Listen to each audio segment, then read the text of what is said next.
Hello বন্ধুরা, good afternoon and welcome back to my channel. কেমন আছো তোমরা সবাই? আশা করছি তোমরা সকলেই বেশ ভালো আর সুস্থ রয়েছো। আর ঈশ্বরের আশীর্বাদে তোমাদের ভালোবাসায় আমিও কিন্তু বেশ ভালো আছি। আজ হলো শুক্রবার আর এখন ঘড়ি কাটার সময় হচ্ছে বিকেল ওই 4:30 মতো। তো আজকে ব্লগটা এখন থেকেই তোমাদেরকে সাথে করে নিয়ে শুরু করছি। আশা করছি প্রতিদিনের মতন আজকে ব্লগটিও তোমাদের বেশ পছন্দ হবে। তো চলো দেখতে থাকো। আজ বেশ কটা দিন ধরে আমি তোমাদের জন্য রেগুলার ভিডিও নিয়ে আসতে পারছি না। আর এই কথাটা তোমরা অনেকেই আমাকে কমেন্ট বক্সেও জিজ্ঞেস করেছো যে কেন আমি ভিডিও দিতে পারছি না। আসলে কি বলো তো, কিছু ব্যক্তিগত কারণের জন্য কটা দিন ধরে আমার মাইন্ডটা একটুখানি ডিস্টার্ব হয়ে রয়েছে। আর দেখবে যখনই মন খারাপ থাকে বা কোনো কারণ নিয়ে একটু ডিপ্রেশনে থাকো, সেক্ষেত্রে কিন্তু কোনো কিছু করতেই ইচ্ছে করে না। তেমনই আমার কিন্তু সংসারে যেটুকু কাজ না করলেই নয় সেটুকুই আমি করছি, আর সেই সাথে অফিসের কাজ তো করতেই হবে। তবে এক্সট্রা করে যে ভিডিও শ্যুট করব সেই রকম কোনো মন মানসিকতা কিন্তু আমার মধ্যে কটা দিন ধরে কাজ করছিল না, যে কারণে তোমাদের জন্য ভিডিও আনতে পারছি না। একটুখানি ইরেগুলারই কাজ করছি বলতে পারো। তো প্লিজ বন্ধুরা, তোমরা একটুখানি আমাকে সাপোর্ট করো আর একটুখানি মানিয়ে গুছিয়ে নেওয়ার চেষ্টা করো। তো যাই হোক, এই যে দেখো, দুপুরবেলা খেয়ে দিয়ে রেস্ট করে নিয়ে বিকেলে কাজগুলো কিন্তু এখন করতে শুরু করে দিয়েছি। আর এই তো ঘরের বিছানার মধ্যে কিছু জিনিসপত্র রাখা ছিল, তো সেইগুলো তুলে নিয়ে গিয়ে জায়গা মতো রেখে দিয়েছি। সেই সাথে বিছানাটাকে ঝেড়ে পরিষ্কার করে নিলাম, আর ঘরে যে সোফাটা রয়েছে সেটাকেও কিন্তু আলতো হাতে ঝেড়ে কুশনগুলোকে সুন্দরভাবে গুছিয়ে রেখে দিলাম। তো পুরো ঘরটা গোছানোর পরে কেমন লাগছে সেটাই তোমাদের সাথে একবার শেয়ার করে নিলাম। সত্যি বলতে কি বন্ধুরা, ঘর দোর সাজিয়ে গুছিয়ে রাখলে কিন্তু দেখতে ভীষণ সুন্দর লাগে। তা সে টিনের ঘর হোক বা ভাঙাচোরা কোনো কুঁড়ে ঘর, সেই ঘরটাকে যদি একটুখানি পরিপাটি করে রাখা যায় না, দেখবে সেটা কিন্তু লাক্সারি রুমকেও হার মানায়। ওদিকে আমার ঘরটা গুছিয়ে নিয়ে জানলাটা আটকে দিয়ে চলে এসেছি ভাইয়ের ঘরে।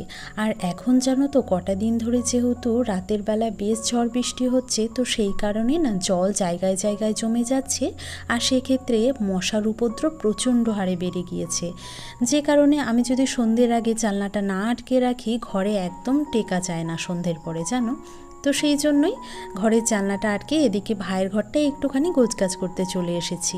এই ঘরে এসে প্রথম বিছানাটাকে একটুখানি ঝেড়ে ঠিকঠাক করে নিলাম, কারণ জানলাটা যেহেতু একদম বেডের সাইডে রয়েছে, তো জানলা থেকে ধুলোবালি এসে বিছানাতে পড়ে, তো সেই ক্ষেত্রে রাতে শুতে একটু কেমন কেমন লাগে, যার জন্য কিন্তু বিছানাটা ভালো করে ঝেড়ে নিলাম। আর সেই সাথে এ ঘরের টেবিলটাকে একটুখানি গুছিয়ে নিলাম। আর পাশেই চেয়ারের মধ্যে কটা জামা পড়েছিল এলোমেলো হয়ে, তো সেইগুলোকে এখন সুন্দরভাবে পাট পাট করে ভাঁজ করে চেয়ারটার ওপরেই রেখে দেবো গুছিয়ে।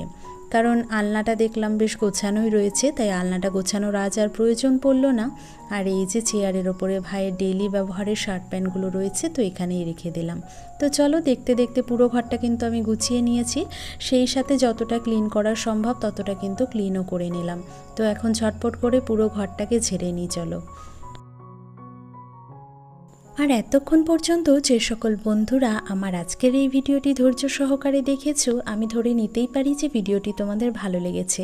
আর যদি ভিডিওটি ভালো লেগে থাকে, প্লিজ ভিডিওটিতে একটি লাইক আর সেই সাথে একটা সুন্দর কমেন্ট করে জানাতে পারো। আর যদি কোনো নতুন বন্ধু প্রথমবার আমার চ্যানেলে ভিজিট করে থাকো বা প্রথমবার আমার এই ভিডিওটি দেখে থাকো, তোমরা চাইলে আমার চ্যানেলটি সাবস্ক্রাইব করে আমার এই ছোট্ট পরিবারের সদস্য হয়ে আমার পাশে কিন্তু থেকে যেতে পারো। আর যে সকল বন্ধুরা অলরেডি এই কাজটি করে দিয়েছো, সেই সকল বন্ধুদের জানাই অসংখ্য অসংখ্য ধন্যবাদ আমার পাশে থাকার জন্য আর এইভাবে আমাকে সাপোর্ট করে এগিয়ে নিয়ে যাওয়ার জন্য। আর এই তো বন্ধুরা, তোমাদের সাথে কথা বলতে বলতে এরই মাঝে বেশ কিছুটা কাজ কিন্তু আমি এগিয়ে নিয়েছি। ভাইয়ের ঘরটা পুরোপুরি ঝেড়ে নিয়ে ঘরের লাইটগুলোকে জ্বালিয়ে দিয়েছি, সেই সাথে ঘরের জানলাগুলোকেও আটকে দিয়েছি জানো। আর এরপরে বাকি রইল শুধু মায়ের ঘরটা গোছানো। তো এই যে মায়ের ঘরে এসে কটা কাপড় রাখা ছিল, তো এই কাপড়গুলোকেই ঝটপট করে গুছিয়ে নিলাম। সেই সাথে কাপড়গুলো গুছিয়ে নেওয়ার পরে বেডটাকেও ভালো করে ঝেড়ে নিয়েছি, কারণ ওই যে জামা কাপড় গোছানোর পরে না বিছানার ওপরে কিছুটা হলেও ধুলোবালি কিন্তু পড়েই থাকে, তো সেই ক্ষেত্রে বিছানাটা না ঝাড়লে একদমই চলে না। আর এই তো বন্ধুরা বিছানাটা ঝেড়ে নিয়ে চলে এসেছি আলনার এই পাশটাতে। একটু আগে যে কাপড়গুলো গুছিয়েছিলাম না, তো সেইগুলোই এখন আলনাতে একটা একটা করে সাজিয়ে রেখে দিচ্ছি। আর আলনাটা না যথেষ্টই ছোট হয়ে গেছে আমাদের জামা কাপড়ের তুলনায়, জানো তো। মনে হয় যেন আরও একটু বড় হলে বেশ ভালো হতো। তবে ইচ্ছে করে কিন্তু আলনার একটা পাশ আমরা কেটে ছোট করে দিয়েছি, কারণ ঘরে তখন এই আলনাটা রাখার তেমন জায়গা হচ্ছিল না, তো সেই কারণে এই কাজটা করতে হয়েছিল। তবে এখন যেন মনে হচ্ছে ওই অংশটুকু বাদ না দিলেই ভালো হতো। আর আমার আলনাতের নাইটির পরিমাণ এতটাই বেশি যে একটার ওপরে একটা নাইটি রাখতে গিয়ে অনেকটাই অসুবিধার মুখোমুখি হতে হয় আমাকে। তো যাই হোক, দেখতে দেখতে আলনাটা কিন্তু পুরোপুরি গুছিয়ে নিয়েছি, আর এখন এই ঘরে জানলাটাও আটকে দিলাম। তো দেখতে দেখতে 3টি ঘরই আমি কিন্তু গুছিয়ে ফেলেছি, এখন বাকি রয়েছে বাইরের কাজগুলো। তো এই যে চলে এসেছে টিউবওয়েলে দুপুরের সমস্ত এঁঠো বাসনগুলো আমি আগেই জলে একটুখানি ভিজিয়ে রেখে দিয়েছিলাম। তো ঝটপট করে এখন চলো মেজে নিই। আজ বেশ কটা দিন ধরেই জানো তো এখানে কিন্তু একদমই রোদ উঠছে না। তবে ওই যে গরমটা যে কমবে সেটাও কিন্তু হচ্ছে না। সকালে ঘুম থেকে ওঠার পর থেকেই দেখছি অসহ্যকর একটা গরম। রাতে যদিও অনেক ক্ষেত্রেই দেখতে পাচ্ছি ঝোড়ো হাওয়া বা বৃষ্টি হচ্ছে, ভেবেছিলাম যে সকাল হয়তো এইরকমটাই যাবে। তবে না, সকালে কিন্তু একদম বিপরীত আবহাওয়া, গরম অতিরিক্ত। তো সেই ক্ষেত্রে সকালে হোক বা সারাদিনে যে কোনো সংসারের কাজ, একটু কাজ করতে না করতেই এতটা পরিমাণে ঘেমে যাচ্ছি। আর সব জায়গায় তো ফ্যান চালানো সম্ভব না, তোমরা তো জানোই। রান্নাঘরের কাজ করতে গিয়ে তো আরও নাজেহাল অবস্থা হতে হয়। আর এই যে এখন বিকেলের কাজগুলো করে নিলাম, এই কাজগুলো করতে গিয়ে আমার নাইটি একদম ঘেমে পুরো ভিজে গেছে।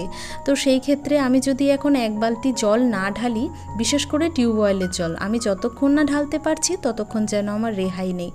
তো ভেবেছি বাইরের সমস্ত কাজকর্ম সেরে নিয়ে তারপরেই স্নান করে নেব। তো এই যে বাসন কটা মেজেছিলাম সেগুলো এখন ঘরের ঝুড়িতে উপর করে দিলাম। তো বন্ধুরা, আজকে এখানে বিদায় নিচ্ছে, দেখা হচ্ছে কাল আবারও একটা নতুন ভিডিওর সাথে। টাটা।